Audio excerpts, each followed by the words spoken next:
हमें पहला प्रश्न दिया है, प्रश्न कह रहा है कि नीचे दिए गए विकल्पों में से संबंधित संख्या को चुनिए।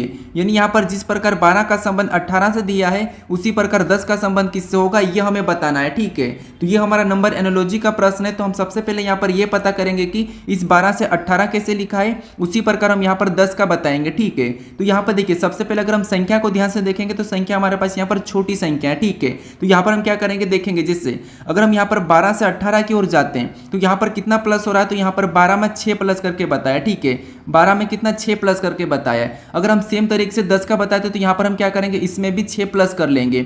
जब हम 10 में 6 को प्लस करेंगे तो यहाँ पर क्या होना चाहिए, 16 होना चाहिए। लेकिन हमारे पास यहाँ पर ऑप्शन में नहीं दिया है तो ये ट्रिक यहाँ पर नहीं लगेगी। ठीक है, तो फिर यहाँ पर थोड़ा सा आप लॉजिक को समझिए। अगर हम यहाँ पर 12 का 2 गुना करते हैं तो 12 का 2 गुना कितना होता है, तो 12 का 2 गुना होता है 24। ठीक है, कितना होता है 24। अगर हम यहाँ पर क्या करते हैं 18 लाने के लिए क्या करेंगे, 12 का आधा करेंगे तो कितना होगा 6 हो जाएगा, और 6 को माइनस करेंगे तो हमारे पास यहाँ पर कितना आ जाएगा, तो हमारे पास यहाँ पर आ जाएगा 18। ठीक है, और यहाँ पर 18 दिया है। अब सेम तरीके से यहाँ पर हम 10 का बताते हैं तो यहाँ पर हम क्या करेंगे, सबसे पहले तो इस 10 का 2 गुना करेंगे सेम तरीके से। तो 10 का 2 गुना कितना होता है, तो 10 का 2 गुना होता है 20। ठीक है, और जैसे हमने यहाँ पर 12 का आधा करा था तो यहाँ पर भी हम 10 का आधा करके क्या करेंगे, माइनस कर लेंगे। तो 10 का आधा कितना होता है, 5 होता है, और इसको माइनस करेंगे तो हमारे पास यहाँ पर कितना हो जाएंगे, 15 हो जाएंगे। ठीक है, तो ऑप्शन में देखिए 15 कहाँ पर है, तो ऑप्शन नंबर हमें यहाँ पर सी में दिया है। तो ऑप्शन नंबर सी हमारा इस प्रश्न का सही जवाब होगा। ठीक है, तो 10 का संबंध किससे होगा, 15 से होगा। तो ऑप्शन नंबर सी हमारा इस प्रश्न का सही जवाब होगा। बस आप यहाँ पर लॉजिक को समझते हुए चलिए। अब चलिए हम बढ़ते हैं प्रश्न 2 पे। अब दूसरे नंबर का प्रश्न दिया है। अब प्रश्न कह रहा है कि दी गई श्रृंखला में प्रश्न चिन्ह के स्थान पर कौन सी संख्या आएगी। यानी हमें यहाँ पर एक श्रृंखला श्रेणी दी है और इसी में 2 हमें प्रश्नवाचक चिन्ह दिया है, यहाँ पर कौन सी संख्या आएगी ये हमें बताना है। ठीक है, तो देखिए जब भी हम श्रृंखला के प्रश्नों को सोल्व करते हैं तो सबसे पहले हम संख्या को ध्यान से देखते हैं कि संख्या कैसे लिखी है। क्या किसी का वर्ग लिखा है, या फिर किसी का घन लिखा है, या फिर सम संख्या लिखी है, या फिर विषम संख्या लिखी, या फिर अभाज्य संख्या लिखी है। ठीक है, तो यहाँ पर अगर हम संख्या को देखेंगे तो आपको पता है दोनों संख्या एक साथ बढ़ रहे हैं। ठीक है, जैसे यहाँ पर 123 फिर 110 फिर 121। ठीक है, यानी कि दो जोड़े में संख्या बन रही है, तो हमें भी यहाँ पर जोड़े में ही बताना है। ठीक है, तो यहाँ पर देखिए संख्या हमारी घटी है फिर बढ़ी है, तो जब संख्या घटती है या बढ़ती है तो उस कंडीशन में हमें यहाँ पर क्या करना है, तो आपको पता है एक छोड़ के एक देखना है। तो यहाँ पर हम क्या करेंगे, इन जोड़ों को देखेंगे। जैसे यहाँ पर 123 से 123 के जोड़ों को देखेंगे तो यहाँ पर हमें 123 का जोड़ा है। अगर हम एक छोड़ के एक देखेंगे तो फिर हम इन 2 संख्याओं को देखेंगे। तो यहाँ पर इससे अगर हम यहाँ पर जाते हैं 121 की ओर, 123 से 121 की ओर जाते हैं तो यहाँ पर क्या हो रहा है, तो आपको होगा यहाँ पर -2 हो रहा है। ठीक है, अगर हम सेम तरीके से यहाँ पर 110 जोड़े को भी देखेंगे और यहाँ पर हमें अगली संख्या बताना है, एक छोड़ के एक। ठीक है, तो यहाँ पर भी क्या करेंगे, 110 से आगे जाएंगे। तो जैसे अगर यहाँ पर -2 हुआ तो यहाँ पर हम सेम तरीके से -2 को कर लेंगे। तो 110 में से 2 को माइनस करते तो आपको पता है यहाँ पर क्या होना चाहिए, तो आपको होगी 108। क्या होना चाहिए, 108। ठीक है, क्या होना चाहिए, 108। तो ऑप्शन में देखिए 108 कहाँ पर है, तो ऑप्शन नंबर हमें यहाँ पर बी में दिया है। तो ऑप्शन नंबर बी हमारा इस प्रश्न का सही जवाब होगा। ठीक है, बस आप यहाँ पर लॉजिक को समझिए। अब चलिए हम बढ़ते हैं प्रश्न 3 पे। अब तीसरे नंबर का प्रश्न दिया है। अब प्रश्न कह रहा है कि निश्चित कूट भाषा में ब्रेन को YIZRM लिखा और कोच को XLZXS लिखा जाता है, तो उसी कूट भाषा में एंट्री को किस प्रकार लिखा जाएगा, ये हमें प्रश्न पूछ रहा है। ठीक है, तो ये हमारा कोडिंग डिकोडिंग का प्रश्न है। और जब भी हम कोडिंग डिकोडिंग के प्रश्नों को सोल्व करते हैं तो सबसे पहले हम देखते हैं क्या लेटर का कूट लेटर ही दिया है, फिर संख्या दिया है, फिर चिन्ह दिया है। तो यहाँ पर हमें लेटर का कूट लेटर ही दिया है। ठीक है, यहाँ पर भी हमें लेटर का कोड लेटर ही दिया है। उस कंडीशन में हम क्या करते हैं, अल्फाबेट में या तो माइनस प्लस, या फिर हम क्या करते हैं विपरीत देखते हैं, या फिर हम क्रॉसिंग मेथड भी देखते हैं। ठीक है, तो यहाँ पर सबसे पहले हम एक को देखेंगे। तो अगर हम यहाँ पर बी से यहाँ पर वाई की ओर बढ़ते हैं, ठीक है, तो यहाँ पर बी से वाई मतलब आपको पता है बी का विपरीत क्या है, वाई है, तो यहाँ पर वाई दिया है।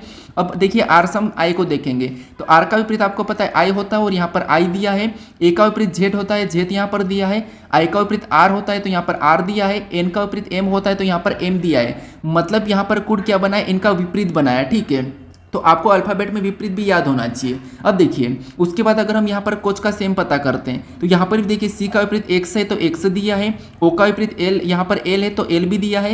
ए का विपरीत जेड है तो यहाँ पर जेड दिया है। सी का विपरीत एक्स है तो यहाँ पर एक्स दिया है। और एच का विपरीत एस है तो यहाँ पर एस भी दिया है। यानी हमें यहाँ पर लॉजिक क्या मिला, हमें यहाँ पर क्या करना, लेटर का विपरीत बताना है। अगर आपको विपरीत अभी तक याद नहीं है या विपरीत नहीं पता है तो आपको क्या करना है, ए से लेकर आपको क्या करना है यहाँ पर एम तक। ठीक है, ए से लेके एम तक आपको ABCD लिखना है, फिर आपको वहीं से नीचे से एन से लेके पीछे वापस से जेड तक लिखना है। तो ये एक दूसरे के जो भी आमने सामने होंगे वो सारे एक दूसरे के विपरीत हो जाएंगे और आप इनको याद कर लेना, ठीक है। तो यहाँ पर देखिए सेम तरीके से इनका विपरीत पता करते हैं। तो सबसे पहले ई का, तो ई का विपरीत आपको पता है क्या होगा, वी होगा। उसके बाद एन का क्या हो जाएगा, तो एन का हो जाएगा एम। उसके बाद टी का क्या होगा, तो टी का होगा जी। उसके बाद आर का क्या होगा, तो आर का होगा आई। उसके बाद वाई का क्या होगा, तो वाई का होगा बी, ठीक है। तो ये ऑप्शन में देखिए, यहाँ पर अगर हम ऑप्शन में देखेंगे VMGIB, तो ऑप्शन नंबर हमें यहाँ पर डी में दिया है, तो ऑप्शन नंबर डी हमारा इस प्रश्न का सही जवाब होगा, ठीक है। आप हर प्रश्न में लॉजिक को समझते हुए चलिए। अब चलिए हम बढ़ते हैं प्रश्न 4 पे। अब 4 नंबर का प्रश्न दिया है।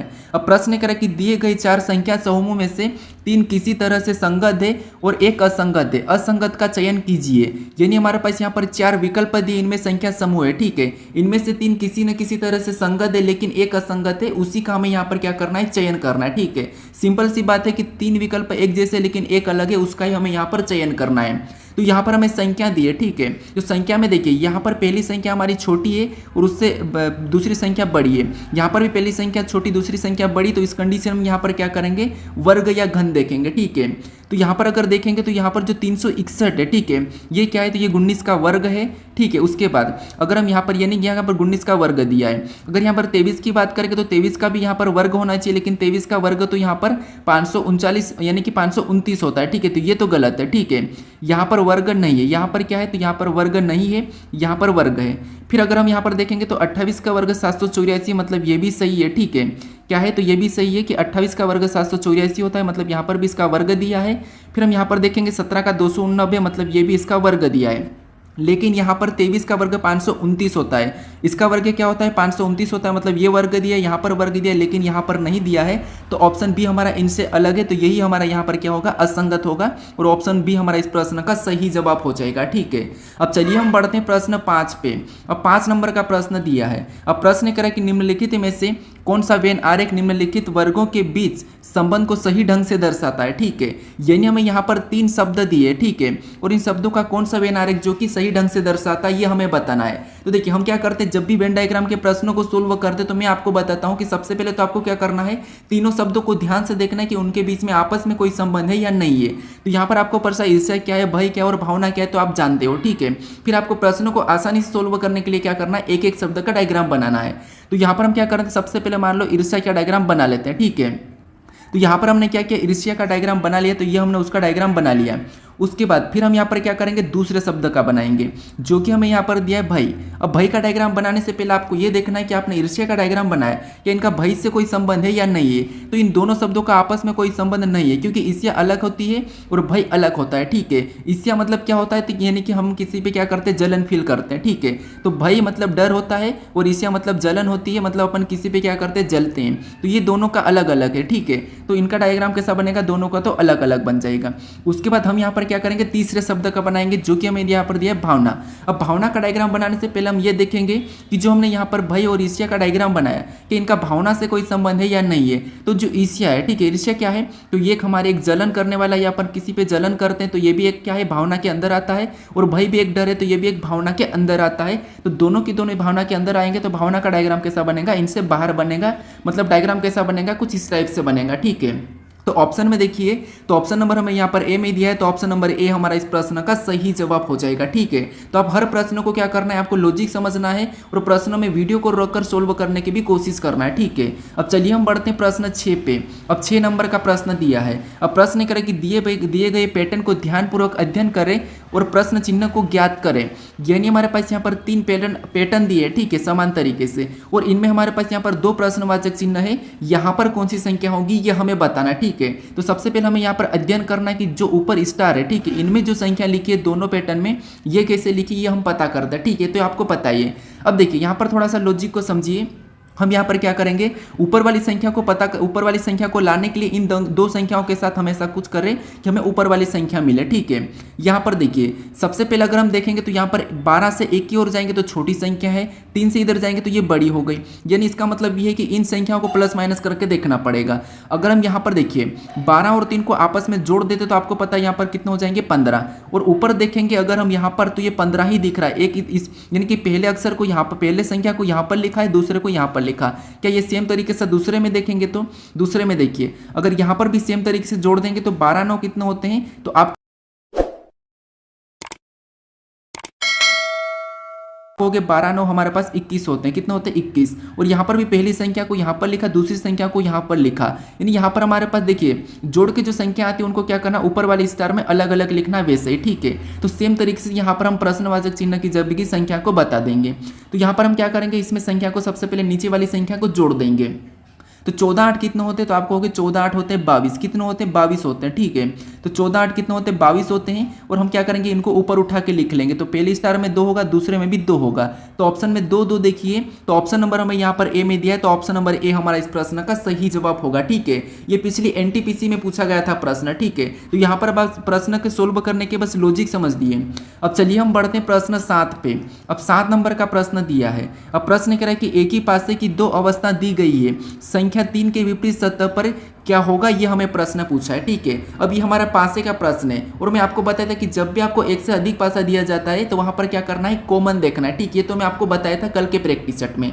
अब यहाँ पर अगर हम इन पासों में कॉमन देखते हैं तो हमें यहाँ पर दोनों पासों में कॉमन संख्या नहीं दिखाई दे रही। ठीक है, जब आपको दोनों पासों में कॉमन संख्या या चिन्ह नहीं दिखते, बाकी चिन्ह तो नहीं मिलेंगे लेकिन संख्या मिलेगी, तो आपको फिर यहाँ पर क्या करना है, आपको देखना होगा कि पासा मानक है या फिर सामान्य पासा है। अब मानक पासा कैसे देखते, तो मानक पासा वो होता है जिसका योग कितना होता है, तो आप कहोगे जिसका योग 7 होता है वो क्या होता है, सामान्य होता है, और यहाँ पर 7 नहीं होता है वो मानक होता है। ठीक है, यानी कि जिसका आपस की दो फलों का योग अगर 7 नहीं हुआ वो मानक होगा, अगर 7 योग हो गया तो वो होगा सामान्य। ठीक है, वो कौन सा होगा, सामान्य होगा। ठीक है, तो अब देखिए यहाँ पर हम पासों में देखेंगे तो यहाँ पर देखिए इनमें आपस की दो फलों का योग कहीं से 7 हो रहा है क्या, तो आप कहोगे कहीं से भी हमारे पास यहाँ पर 7 नहीं हो रहा। ठीक है, यानी यहाँ पर भी 7 नहीं हुआ।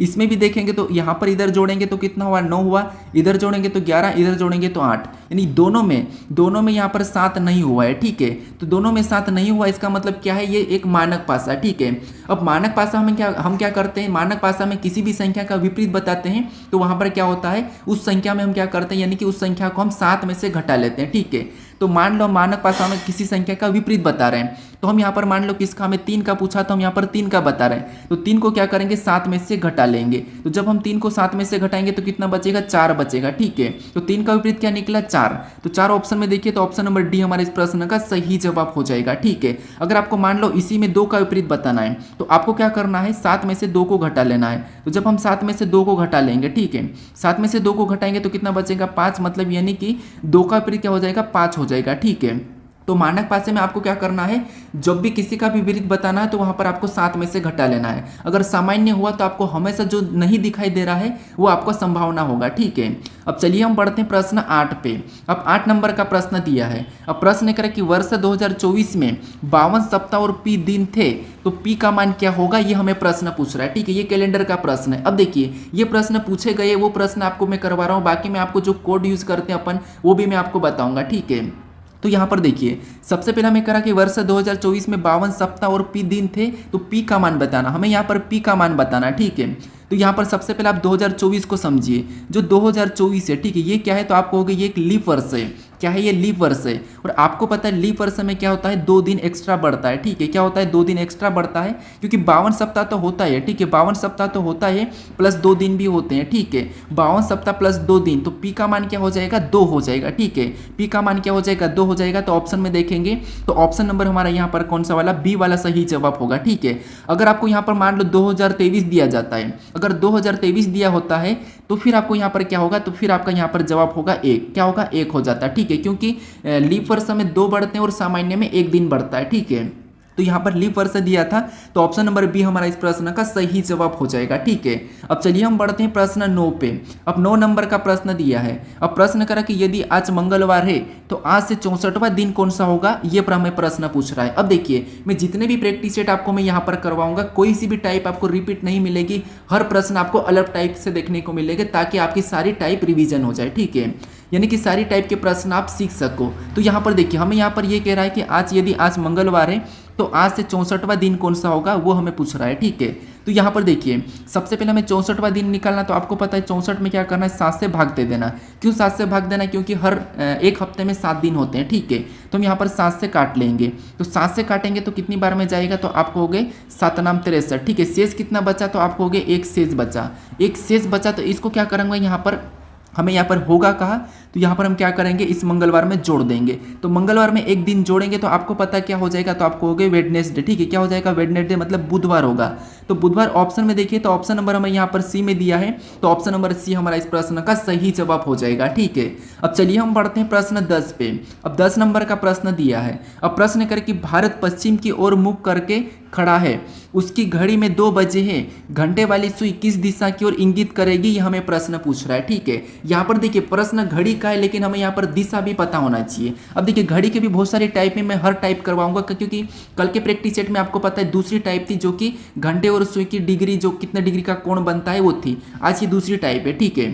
तो यहाँ पर देखिए हमें यहाँ पर कहा कि भारत पश्चिम की ओर मुख करके खड़ा था। नहीं, यहाँ पर देखिए पहले दिशा को समझिए, एक हमारी ये प्लस का चिन्ह बना रहे, ठीक है। ये प्लस का चिन्ह बना रहे, ये हमारी दिशा है। तो ऊपर क्या होता है, तो आपको हो गया उत्तर होता है, और नीचे क्या होता है, यानी कि नीचे दक्षिण होता है, और राइट में पूर्व होता है, और लेफ्ट में, ठीक है, राइट में क्या होगा, तो आपको हो गया राइट में पूर्व, ठीक है, और लेफ्ट में पश्चिम। ये हमारा पश्चिम है, ठीक है। अब ये पश्चिम की ओर मुख करके खड़ा है, मतलब ये इधर की ओर देख रहा है, ठीक है, इधर की ओर देख रहा है। अब देखिए उसकी घड़ी में 2 बजे हैं, उसकी घड़ी में क्या है, 2 बजे हैं। मतलब यहाँ पर देखिए अगर ये इधर की ओर खड़ा, मतलब मैं यहाँ पर घड़ी बनाता हूँ, ठीक है, ये घड़ी है, ठीक है, ये घड़ी है।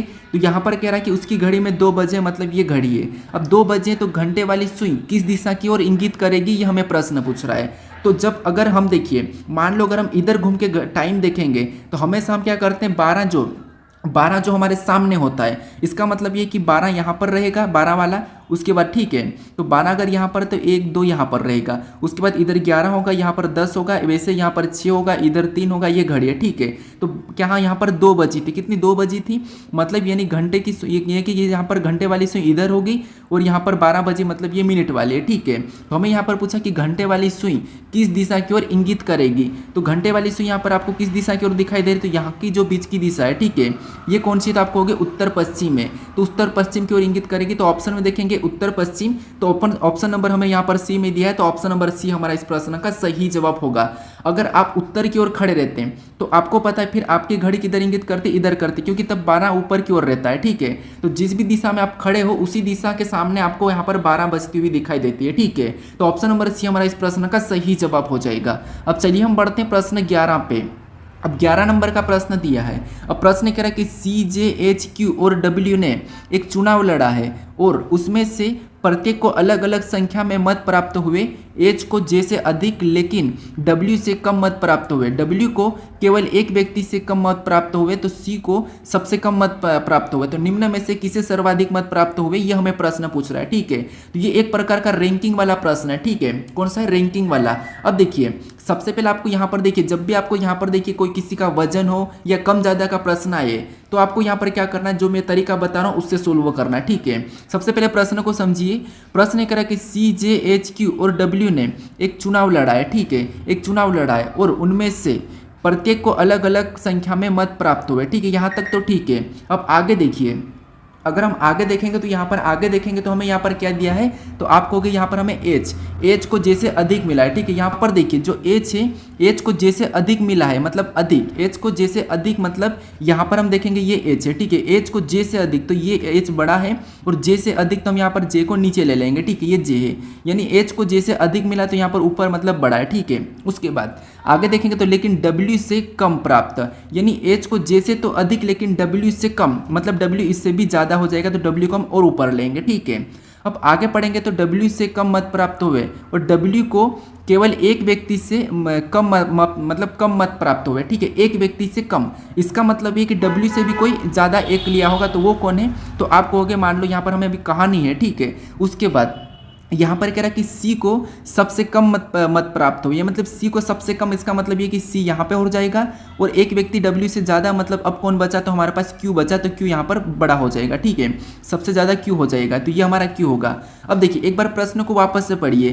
CJHQ W ने एक चुनाव लड़ा, और उनमें से प्रत्येक को अलग अलग मत संख्या मतलब संख्या मिली, ठीक है, मत मिले। उसमें से कह रहा है कि एच को जे से अधिक, क्या आपको यहाँ पर एच को जे से अधिक दिखाई दे रहा है? तो हाँ, यहाँ पर एच जे से अधिक दिखाई दे रहा है। उसके बाद आगे प्रश्न कर कि लेकिन डब्ल्यू से कम, एच को जे से अधिक लेकिन डब्ल्यू से कम, हाँ यहाँ पर डब्ल्यू से कम भी दिखाई दे रहा है। फिर आगे पढ़ेंगे तो यहाँ पर देखिए डब्ल्यू को केवल एक व्यक्ति से अधिक, हाँ तो यहाँ पर डब्ल्यू को केवल एक व्यक्ति से कम मिला, हाँ ठीक है, यहाँ पर केवल एक व्यक्ति से कम है तो ये भी सही है। फिर आगे देखेंगे सी को सबसे कम मत प्राप्त हुआ, तो यहाँ पर सी भी सबसे कम हमें यहाँ पर दिखाई दे रहा है, सी सबसे कम है, ठीक है।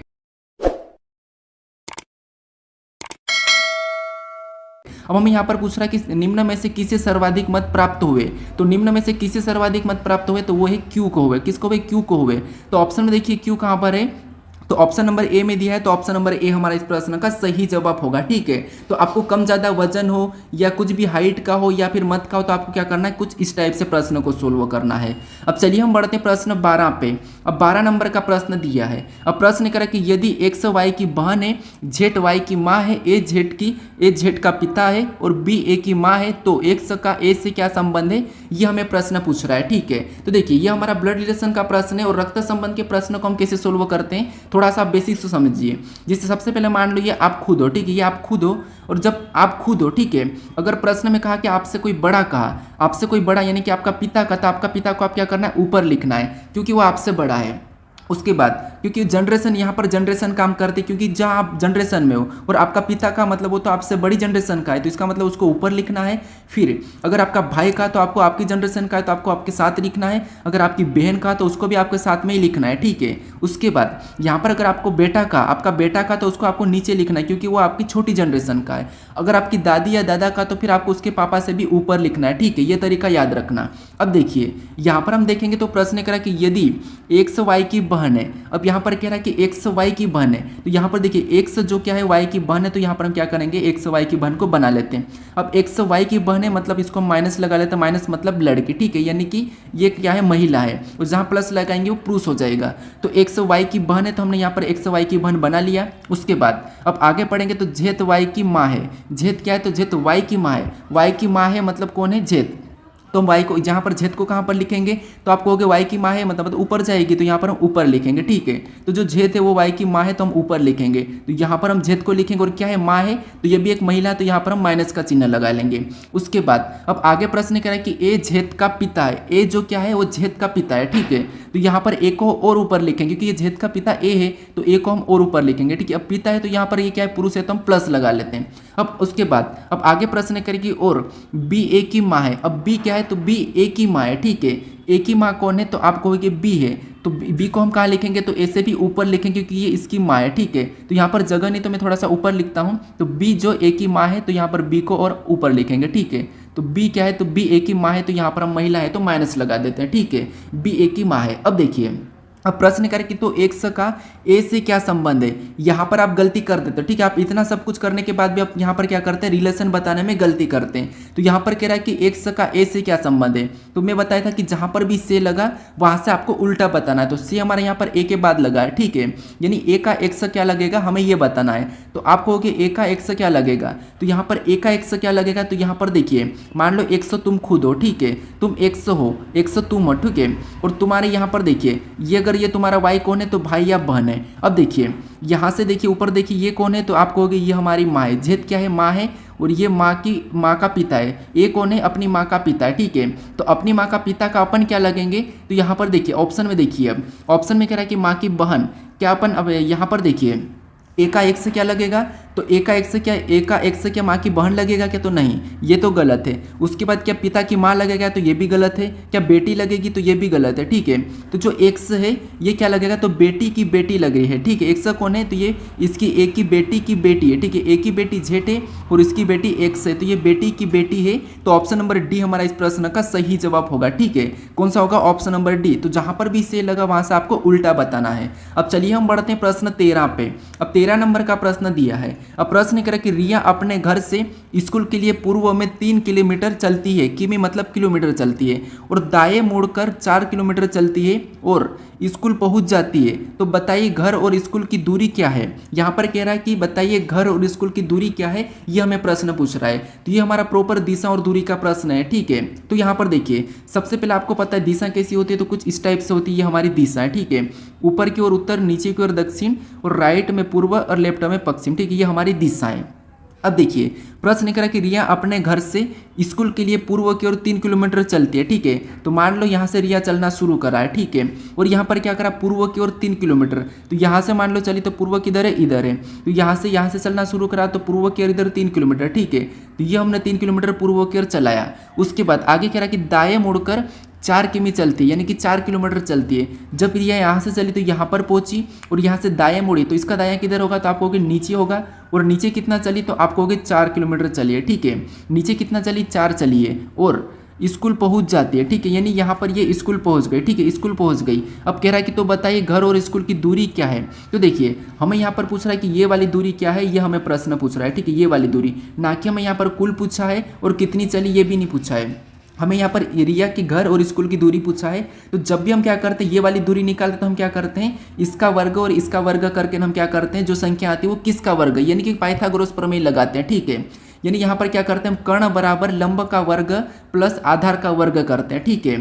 तो यहाँ पर देखिए सबसे पहले क्या करेंगे, 3 का वर्ग कर लेंगे और इधर 4 का वर्ग कर लेंगे। तो 3 का वर्ग आपको पता है कितना हो, 9, और 4 का वर्ग 16। तो इनको क्या करेंगे आपस में जोड़ लेंगे। मैं आपको यहाँ पर डायरेक्ट बता रहा हूँ, आपस में जोड़ेंगे तो कितना होगा, 25 होगा। और जो 25 किसका वर्ग है, क्योंकि ये रूट है, ठीक है, 25 किसका वर्ग है, तो आपको ये 5 का वर्ग है, किसका है, 5 का वर्ग है, तो 5 किलोमीटर होगा। ये दूरी कितनी होगी, 5 किलोमीटर होगी। तो ऑप्शन में देखिए 5 कहाँ पर है, तो ऑप्शन नंबर सी में दिया है, तो ऑप्शन नंबर सी हमारा यहाँ पर सही जवाब होगा, ठीक है। अब चलिए हम बढ़ते हैं प्रश्न 14 पे।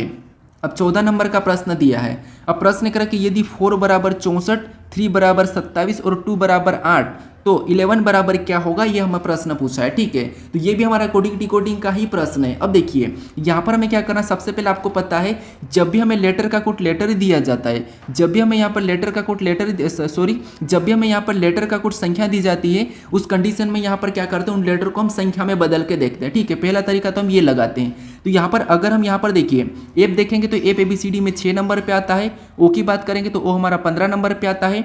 यहाँ पर यू की बात करेंगे तो यू हमारा 21 नंबर पे आता है, और आर की बात करेंगे तो 18 नंबर पे आता है। अगर हम इनको हम सबको जोड़ लेते हैं, ठीक है, तो आपको पता है 6 15 कितने होंगे, 21, और 21 और 21 देखिए 21 और 21 कितने हो जाएंगे, 42, कितने होंगे 42, और 42 में 18 को जोड़ देंगे तो यहाँ पर कितने हो रहे हैं, तो यहाँ पर 10 का शून्य, हासिल का 1 और 6 हो रहे, मतलब यहाँ पर तो 60 हो रहे हैं, ठीक है। और यहाँ पर क्या दिया है, 64 दिया है। तो इस तरीके से तो आ नहीं रहा। तो फिर यहाँ पर हम क्या कर सकते, देखिए अगर हम इसको लेटर को गिनते हैं तो गिनेंगे तो यहाँ पर 1 2 3 4, यहाँ पर कितने 4 है, ठीक है। और यहाँ पर 64 लिखा, मतलब यहाँ पर 4 का घन कर दिया है। अगर सेम तरीके से यहाँ पर भी गिनेंगे तो 1 2 3 4 5, तो यहाँ पर भी सेम तरीके से 5 का घन होना चाहिए, ठीक है। लेकिन यहाँ पर 27 दिया है, तो ये भी तरीका नहीं लग रहा है। तो फिर यहाँ पर देखिए अगर आप इस शब्दों को पढ़ोगे, ठीक है, तो यहाँ पर क्या दिया है, 4 का मतलब 4, ठीक है, और यहाँ पर 4 का घन कर दिया है, और 4 का घन यहाँ पर दिया है। सेम तरीके से इसे देखेंगे तो ये 3 है, ठीक है।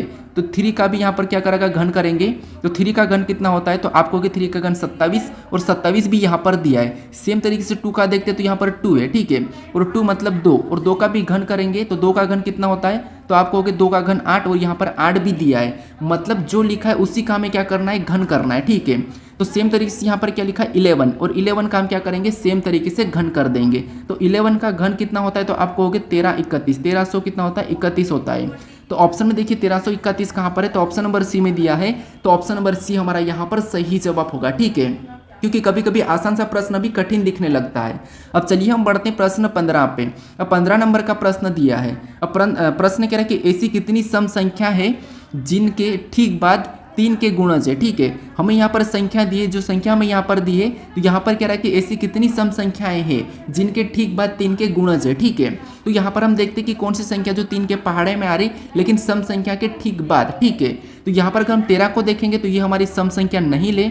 उसके बाद अगर हम 10 को देखेंगे तो ये हमारी सम संख्या तो है, लेकिन सम संख्या के बाद यहाँ पर 3 का गुणज नहीं है, ठीक है, ये हमारा 3 का गुणज नहीं है।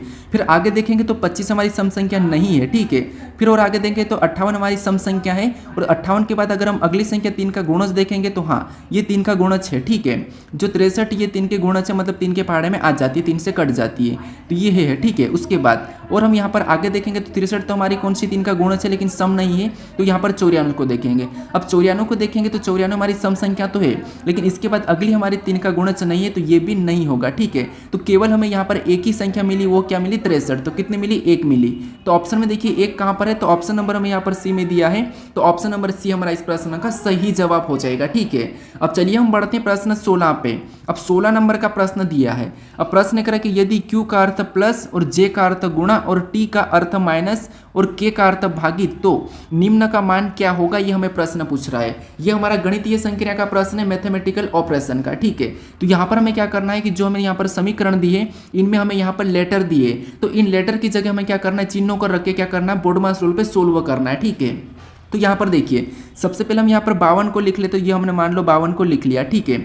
उसके बाद हमें यहाँ पर क्या मिला, के मिला, तो के की जगह हम यहाँ पर क्या करेंगे, जो के का मान दिया है उसको रख लेंगे। तो यहाँ पर के का अर्थ क्या दिया है, तो आपको के भागित दिया है, तो यहाँ पर हम क्या करेंगे, भागित को रखेंगे और अगली संख्या 4 को लिख लेंगे, ठीक है।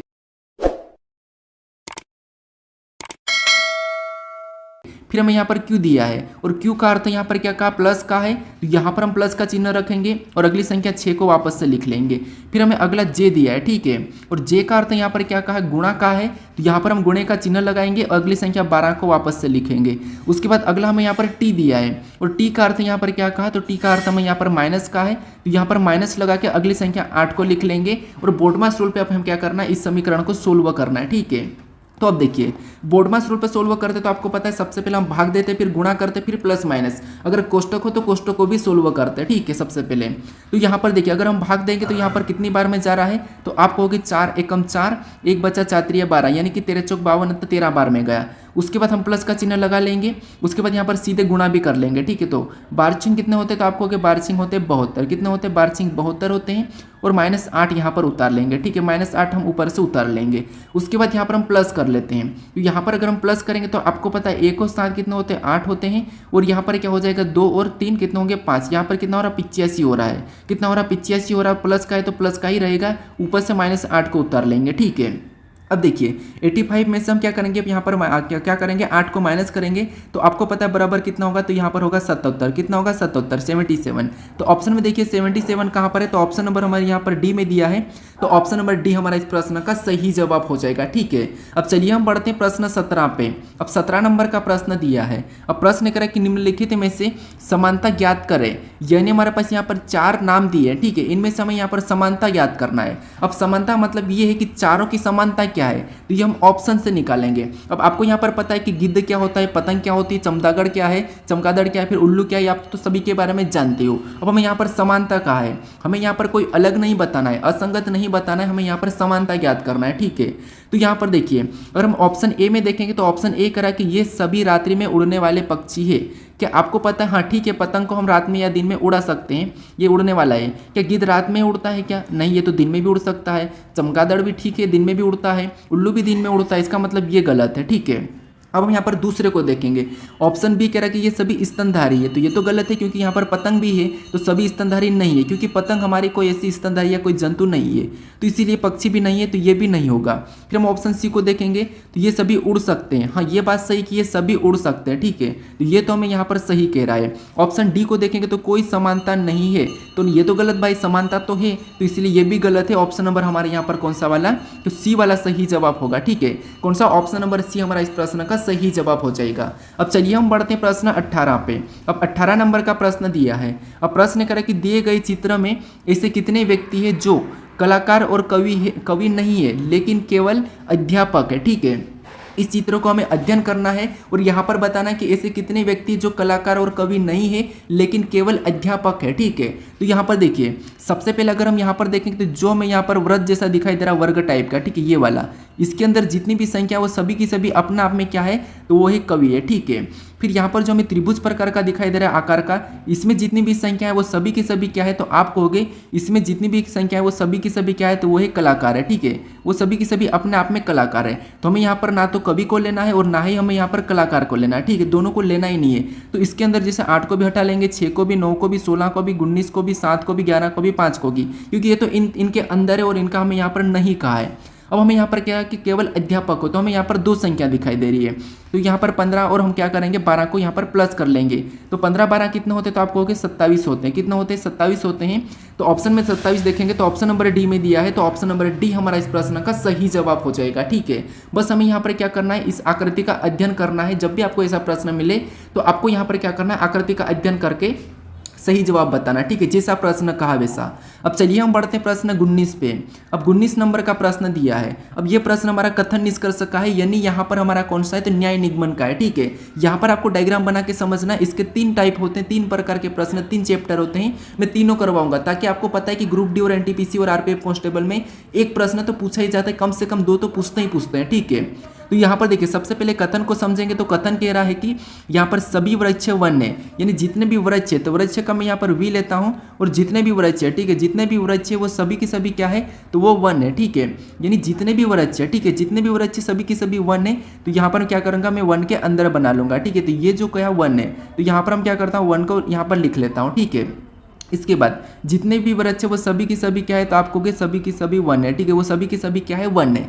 अब यहाँ पर दूसरे को देखिए। अब यहाँ पर दूसरा क्या कह रहा है कि दूसरा कह रहा है कि कोई वन बड़ा नहीं है। अब यहाँ पर कह रहा है कि कोई भी वन बड़ा नहीं है, तो हमें बड़ा का भी डायग्राम बनाना है, ना कि हमें ये नहीं समझना कि बड़ा या छोटा, ये से नहीं समझना। हमें यहाँ पर कह रहा है कि कोई भी वन बड़ा नहीं है, तो हम यहाँ पर बड़े का अलग डायग्राम बनाएंगे। तो ये हमारा बड़े का डायग्राम बनेगा। ठीक है, यानी भी कोई भी वन बड़ा नहीं है। उसके बाद हर शब्द का डायग्राम बनाना है। ठीक है, अब इसके बारे में निष्कर्ष क्या कह रहा है हम ये देखेंगे। तो यहाँ पर निष्कर्ष को समझिए। पहला निष्कर्ष कह रहा है कि कोई वृक्ष बड़ा नहीं है। तो वृक्ष हमारा कहाँ पर है, यहाँ पर है। क्या वृक्ष और बड़ा का कोई संबंध है क्या, तो नहीं है। तो ये बात तो सही है कि कोई भी वृक्ष बड़ा नहीं है। ठीक है, क्या है, कोई भी वृक्ष बड़ा नहीं है। तो ये बात तो सही कह रहा है। पहला निष्कर्ष तो कथन के बारे में सही कह रहा है। अब दूसरे को देखते हैं। तो दूसरा कह रहा है कि सभी वृक्ष बड़े हैं। क्या आपको जितने भी वृक्ष सभी के सभी बड़े दिखाई दे रहे हैं, तो इनका कोई संबंध नहीं है, तो बड़े कैसे हो सकते हैं। तो इसीलिए ये गलत कह रहा है और पहला वाला सही कह रहा है। तो ऑप्शन में देखिए केवल निष्कर्ष एक पालन करता है। तो ऑप्शन नंबर बी में दिया है, तो ऑप्शन नंबर बी हमारा इस प्रश्न का सही जवाब हो जाएगा। ठीक है, अब चलिए हम बढ़ते हैं प्रश्न 20 पे। अब 20 नंबर का प्रश्न दिया है और ये हमारा कथन निष्कर्ष का प्रश्न है। ठीक है, कथन और निष्कर्ष का। अब यहाँ पर देखिए, यहाँ पर देखें तो सबसे पहले हमें कथन को पढ़ना है। यहाँ पर कोई डायग्राम नहीं बनाना है, कथन आपको एक ही मिलेगा। सीधे कथन को पढ़ना है और उस कथन के बारे में निष्कर्ष क्या कह रहा है, क्या निष्कर्ष निकल रहा है, आपको ये देखना है। तो यहाँ पर देखिए स्पष्ट क्या कह रहा है कि कथन कह रहा है कि मानव और वानर के कुछ गुण समान है। यहाँ पर याद रखना, मानव और वानर के कुछ गुण समान है, ये हमें कथन कह रहा है। ठीक है, क्या कह रहा है कि मानव और वानर के कुछ गुण समान है। ठीक है, कथन को समझिए, मानव और वानर के कुछ गुण समान है। ठीक है, कुछ गुण समान है। तो अब निष्कर्ष इसके बारे में क्या कह रहा है हम ये देखते हैं। तो यहाँ पर निष्कर्ष को देखिए। पहला निष्कर्ष कह रहा है कि वानर मानव की तुलना में अधिक चालाक होता है। कि यहाँ पर स्पष्ट हमें यहाँ पर कहा है कि यहाँ पर हमें चालाक का तो कुछ कहा ही नहीं, हमें तो यहाँ पर कुछ गुण का कहा। अब कौन सा गुण कौन सा क्या है ये स्पष्ट हमें नहीं कहा है, लेकिन कुछ गुण समान है। मानव और वानर में कुछ गुण समान है। इसका मतलब ये है कि यहाँ पर हम स्पष्ट नहीं कह सकते कि वानर मानव की जो वानर है, ठीक है, वानर मानर की तुलना में अधिक चालाक होते हैं। तो ये हम स्पष्ट नहीं कह सकते हैं, तो ये तो गलत है। ठीक है, अब हम दूसरे को देखते हैं। दूसरा कह रहा है कि मानव वानर की तुलना में अधिक चालाक होते हैं। क्या मानव भी वानर की तुलना में अधिक चालाक होते हैं? अगर हम रियल भाषा में कहते तो हो सकते हैं, एक संभावना बनती है, लेकिन हम यहाँ पर भी स्पष्ट नहीं कह सकते क्योंकि यहाँ पर हमें कथन में कहीं भी नहीं दर्शाया, क्योंकि हमें यहाँ पर कथन के अनुसार चलना है। तो ये भी हमें यहाँ पर क्या कह रहा है, गलत कह रहा है। दोनों निष्कर्ष इसके बारे में गलत है। ठीक है, क्योंकि हम स्पष्ट नहीं कह सकते कि वानर मानव की तुलना से अधिक चालाक है या फिर मानव वानर की तुलना से अधिक चालाक है, ये हम स्पष्ट नहीं कह सकते हैं। तो इसीलिए दोनों गलत है। ऑप्शन में देखेंगे तो यहाँ पर दोनों निष्कर्ष सत्य नहीं है। ठीक है, तो ऑप्शन नंबर न तो पहला और नहीं दूसरा, तो ऑप्शन नंबर बी हमारे इस प्रश्न का सही जवाब हो जाएगा। ठीक है, अब चलिए हम बढ़ते हैं प्रश्न 21 पे। अब 21 नंबर का प्रश्न दिया है। अब प्रश्न यहाँ पर देखिए, ये हमारा कौन सा है, कथन और पूर्ण धारणाएं के। तो यहाँ पर पूर्ण धारणा मतलब धारणाएं वाले। ठीक है, तो यहाँ पर भी हमें कथन को समझना है और कथन को लेके यहाँ पर धारणाएं क्या है हमें ये देखना है। तो हमारा यहाँ पर कथन कह रहा है कि यदि आप यातायात नियमों का पालन नहीं करते हैं तो आप पर जुर्माना लगाया जाएगा। अब कथन ये कह रहा है कि यदि आप यातायात नियमों का पालन नहीं करते हो यानी नहीं करते हैं तो आप पर जुर्माना लगाया जाएगा, ये कथन कह रहा है। अब इसके बारे में धारणाएं देखिए। अब धारणाएं पहली क्या कह रही है? अब पहली धारणा यहाँ पर हमें कह रही है कि लोग जुर्माना से बचने के लिए नियमों का पालन करना शुरू कर सकते हैं। हाँ, ये बात सही है। अब कथन कह रहा है कि यदि आप यातायात नियमों का पालन नहीं करते हो तो आप पर जुर्माना लगाया जाएगा। तब जुर्माना से बचने के लिए नियमों का पालन करना शुरू कर सकते हैं जो लोग हैं, और जुर्माना से बचने के लिए नियमों का पालन कर शुरू कर देंगे। ठीक है, तो पहला वाला तो सही है कि हाँ कर देंगे, क्योंकि इनको यहाँ पर क्या करना है, जुर्माना की धारणाएं में हमें क्या करना है, नियम सच पे चलना है। उसके बाद अब यहाँ पर दूसरा करा कि ट्रैफिक नियमों यानी कि ट्रैफिक नियम लोगों की सुरक्षा के लिए है।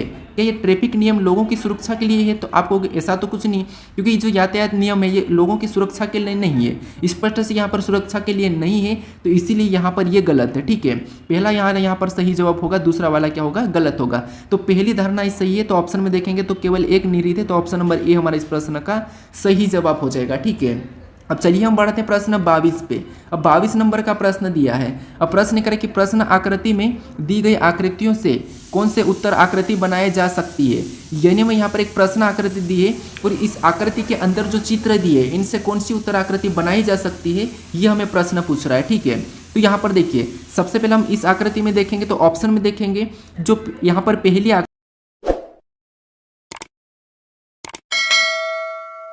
है। ठीक है, पहली आकृति हमारी यहाँ से ये बनती हुई दिखाई दे रही है। ठीक है, एक तो बन रही है। अगर हम दूसरी की बात करेंगे तो दूसरा त्रिभुज हमारा इस प्रकार का यहाँ पर भी बन रहा है। तीसरी की बात करेंगे तो तीसरा भी हमारा यहाँ से बना और चौथा हमारा यहाँ पर गोल, यानी कि सारा की सारा में ऑप्शन ए में मिल चुका है। ठीक है, ऑप्शन बी की बात करेंगे तो यहाँ पर हमारे पास यहाँ पर ये वाली आकृति ऑप्शन बी में नहीं है, ऑप्शन सी में भी नहीं है, तो ऑप्शन बी नहीं होगा, सी में भी नहीं है। अगर डी की बात करें तो ऑप्शन डी में भी हमें यहाँ पर ये वाली आकृति नहीं दिखाई दे रही है। ठीक है, लेकिन जो ऑप्शन ए है इसमें सारी बनती हुई दिखाई दे रही है, तो ऑप्शन नंबर ए हमारा इस प्रश्न का सही जवाब हो जाएगा। ठीक है, कौन सा होगा, ऑप्शन नंबर बी। जो आपको यहाँ पर चार आकृति है वो आपको यहाँ पर बनती हुई दिखाई देना है। ठीक है, अब चलिए हम बढ़ते प्रश्न 23 पे। अब 23 नंबर का प्रश्न दिया है। अब प्रश्न करें कि नीचे दी गई आकृति का जल दर्पण प्रतिबिंब चुने, यानी इस आकृति का जल दर्पण प्रतिबिंब क्या होगा ये हमें बताना है। ठीक है, तो यहाँ पर देखिए सबसे पहले हम यहाँ पर क्या करेंगे, आकृति में हमें कोई भी स्पष्ट रेखा नहीं दी और यहाँ पर हमें कहा कि जल दर्पण चुनिए। तो जल दर्पण आपको पता हम क्या करते हैं, इस प्रकार का रहता है और इसकी छाया नीचे की ओर बनती है। ठीक है, जब भी आप पानी में झाँकोगे तो आपका सिर नीचे की ओर चले जाएगा और पैर से आकृति बनती हुई दिखाई देती है। ठीक है, तो यहाँ पर हमें क्या करना है, यहाँ पर नीचे की ओर इसकी प्रतिबिंब बताना है। ठीक है, क्या करना है, नीचे की ओर बताना है। तो अब देखिए नीचे की ओर बताएंगे तो ये वाला जो हिस्सा है वो नीचे आ जाएगा, तो नीचे सीधे इस कोने पे आ जाएगा। ठीक है, इस कोने पे आ जाएगा तो यहाँ पर देखेंगे तो ये बात तो सही कि यहाँ पर सही है, मतलब ऑप्शन है। ठीक है, यहाँ पर ये वाला आया मतलब गलत है, यहाँ पर भी ये वाला आया गलत है, यहाँ पर इधर वाला ये वाला आया तो ये भी गलत है। तो हमारा ऑप्शन नंबर यहाँ पर भी क्या हो जाएगा, सही जवाब होगा। ठीक है, कौन सा, ऑप्शन नंबर ए हमारा इस प्रश्न का सही जवाब होगा। ये वाला ऊपर चले जाएगा। ठीक है, और ये निशान भी ऊपर चले जाएगा तो वो यहाँ पर हमें दिखाई दे रहा है, तो ऑप्शन नंबर ए हमारा इस प्रश्न का सही जवाब हो जाएगा। अब चलिए हम बढ़ते हैं प्रश्न 24 पे।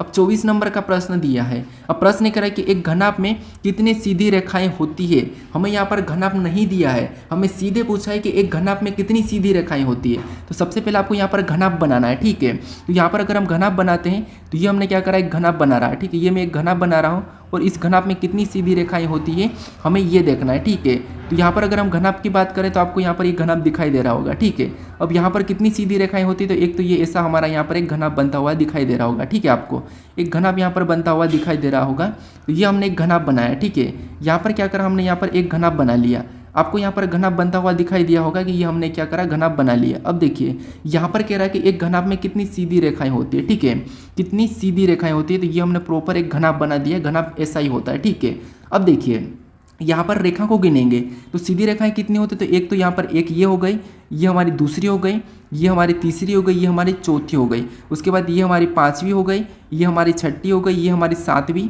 यहाँ से हमारी आठवीं, ये हमारी नौवीं, ये हमारी 10वीं, ये हमारी 11वीं और ये हमारी 12वीं। यानी इस घनाभ को बनाने के लिए कितनी सीधी रेखा की जरूरत पड़ती है, तो वो 12 की पड़ती है। तो ऑप्शन में देखिए 12 कहाँ पर है, तो ऑप्शन नंबर सी में दिया है, तो ऑप्शन नंबर सी हमारा इस प्रश्न का सही जवाब हो जाएगा। ठीक है, अब चलिए हम बढ़ते हैं प्रश्न 25 पे।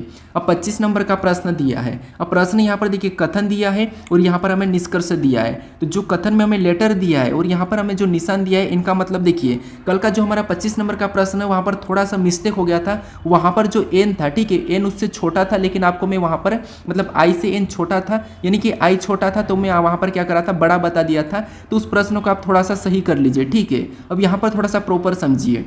यहाँ पर देखिए, सबसे पहले जो निशान है इसका मतलब समझिए। इसका मतलब ये कि जिसके तरफ मुंह खुला मतलब वो उससे बड़ा। अब यहाँ पर भी इसके तरफ मुंह खुला तो वो उससे बड़ा हो जाएगा, ठीक है। इन दोनों में हमें रिलेशन बता करते हुए इसको सोल्व करना है। अब आपको पता है एक ऐसा भी प्रश्न आता है जिसके नीचे एक एक लाइन भी लिखी हुई रहती है, मतलब बनी हुई रहती है कुछ इस टाइप से। वो भी मैं आपको अगले प्रैक्टिस सेट में बता दूंगा कि उनको कैसे सोल्व करना है, ठीक है, क्योंकि हर टाइप आपको बताऊंगा। अब यहाँ पर देखिए, अगर हम यहाँ पर देखते हैं तो आपको पता है जैसे यहाँ पर पी और 2 में देखेंगे तो यहाँ पर मुंह किसके तरफ खुला, तो आप कहोगे क्यू के तरफ खुला है, मतलब पी से क्यू बड़ा है। पी से क्या है, तो आप कहोगे पी से क्यू बड़ा है, ठीक है। तो यहाँ पर हम बनाएंगे कि पी से क्यू क्या है, बड़ा है। तो पी से क्यू बड़ा है, तो यहाँ पर हम क्यू को ऊपर बनाएंगे, ठीक है। तो ये पी क्यू से बड़ा है, यहाँ पर क्यू क्या है, पी से बड़ा है, ठीक है। उसके बाद हम यहाँ पर क्यू और आर के देखेंगे। तो यहाँ पर देखिए, यहाँ पर मुंह किसके तरफ खुला है, तो यहाँ पर क्यू के तरफ खुला है, मतलब आर से बड़ा कौन हो जाएगा, तो आप कहोगे क्यू हो जाएगा। आर से बड़ा अगर क्यू है मतलब आर इसके बराबर में हो जाएगा, यानी कि ना बराबर इसके नीचे होगा, मतलब क्यू से छोटा ही है, ठीक है। इसके बराबर में है मान लो, लेकिन क्यू से छोटा है। उसके बाद और आर और एस में देखेंगे तो आपको पता है यहाँ पर बराबर का है, तो बराबर का मतलब बराबर ही होगा। तो आर और एस तो यहाँ पर क्या हो जाएंगे, बराबर हो जाएंगे, ठीक है। उसके बाद एस और एम में देखेंगे तो यहाँ पर किसकी तरफ मुंह खुला है, तो आप कहोगे यहाँ पर एम की तरफ मुंह खुला है। इसका मतलब ये है कि एस से बड़ा कौन है, एम है। तो यहाँ पर एम को क्या करेंगे, बड़ा है तो ऊपर बनाएंगे, ठीक है, बड़ा है तो ऊपर बनाएंगे। उसके बाद और हम यहाँ पर एम और एन में देखेंगे तो यहाँ पर मुंह किसके तरफ खुला है, आपको क्या करना है, दो दो जोड़े में चलना है, ठीक है। तो यहाँ पर किसके तरफ मुंह में चला है, मतलब किसके तरफ मुंह खुला है, तो आप कहोगे यहाँ पर एम की तरफ मुंह खुला है। तो यहाँ पर एम एन से बड़ा हो जाएगा, एम जो है एन से बड़ा होगा, मतलब जो एन है वो भी इससे नीचे हो जाएगा, ठीक है। इससे छोटा होगा तो एन हम यहाँ पर बना सकते हैं। अब ये हम बराबर भी कह सकते हैं या इनसे नीचे भी हो सकता है, ठीक है, या इनसे ये नीचे भी हो सकता है या इनके बराबर भी हो सकता है। ये जो हमने यहाँ पर बनाया है ये इनके नीचे भी हो सकता है या इनके बराबर में भी हो सकता है, ठीक है। अब यहाँ पर इसके बारे में निष्कर्ष देखिए, निष्कर्ष क्या बता रहा है। तो जो पहला निष्कर्ष कह रहा है कि यहाँ पर मुंह किसके तरफ खुला है, तो आप कहोगे इन दोनों में मुंह खुला है पी की तरफ, यानी यहाँ पर कह रहा है कि जो पी है वो एस से बड़ा है। क्या यहाँ पर पी एस से बड़ा दिखाई दे रहा है, तो आप कहोगे नहीं, यहाँ पर पी और एस तो लगभग संभावना में बराबर है, ठीक है, क्योंकि अगर हम यहाँ पर मानेंगे तो लगभग हम यहाँ पर बराबर में मानेंगे, तो ये तो गलत है, ये पी इससे बड़ा नहीं है, तो ये हमें गलत है, ठीक है। उसके बाद दूसरे को देखिए, अब दूसरा कह रहा है कि आर और इनमें देखेंगे तो मुंह किसके तरफ खुला है, तो आप कहोगे यहाँ पर हमारा एन की तरफ खुला है। क्या आर से एन बड़ा है क्या, तो यहाँ पर देखिए आर से हमें एन बड़ा दिखाई दे रहा है क्या, तो आप कहोगे नहीं, यहाँ पर भी हमें आर से एन बड़ा नहीं दिखाई दे रहा है, वो भी बराबर में ही दिखाई दे रहा है। तो ये भी दोनों मतलब गलत है, ठीक है। यानी यहाँ पर दोनों की दोनों निष्कर्ष क्या है, गलत है, मतलब दोनों ही सत्य नहीं है। तो ऑप्शन नंबर सी हमारा इस प्रश्न का सही जवाब होगा। अगर आपको यहाँ पर संभावना मिलती है, ऑप्शन में अगर आपको संभावना मिलती तो हाँ हम संभावना बता सकते हैं, लेकिन यहाँ पर संभावना नहीं है तो दोनों की दोनों निष्कर्ष यहाँ पर सत्य नहीं है। तो ऑप्शन नंबर सी हमारा इस प्रश्न का सही जवाब हो जाएगा, ठीक है। जिसकी भी तरफ मुंह खुला वो उससे बड़ा हो जाएगा, बस आपको यहाँ पर लाइन से देखते हुए चलना है, ठीक है।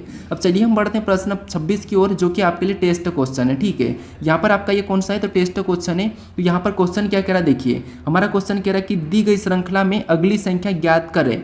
यानी आपको यहाँ पर एक श्रृंखला दी है और इसी में एक प्रश्नवाचक चिन्ह दिया है, यहाँ पर कौन सी संख्या होगी ये आपको बताना है, ठीक है। तो इसका सही जवाब क्या है ये आप मुझे कमेंट करके बताइए। अगर आप